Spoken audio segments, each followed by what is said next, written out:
हैं चाइना और ताइवान की वॉर इमिनेंट है। देखिए, मैं आपको पिछले 5-6 दिन से कह रहा हूं कि चाइना जो ताइवान के खिलाफ चाइना बहुत बड़ी तैयारी कर रहा, बहुत चीजें कर रहा है, मेरे पास इंटेल भी है, काफी चीजें मुझे पता जिसको मेरे को लगता है बहुत बड़ी कार्रवाई कर।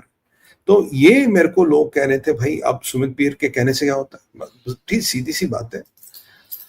आज पीट हेग्सेथ, जो आप पीट हेग्सेथ को जानते हो, ये आज सिंगापुर में एक शंघाई कॉर्पोरेशन में किसी का डायलॉग होता, सिंगापुर में एक सिक्योरिटी कॉन्फ्रेंस के डायलॉग में ये पीट हेग्सेथ ऑफिशियली कहते हैं कि China's attack on Taiwan is imminent, we are not going to sugar coat it. ये अटैक हो रहा है और बिल्कुल होगा, हम इसको शुगर कोट नहीं कर रहे।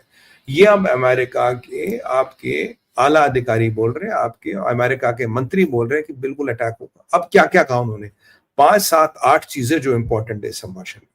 सबसे पहली इंपॉर्टेंट चीजें कह रहे हैं अटैक होगा। दूसरी बात,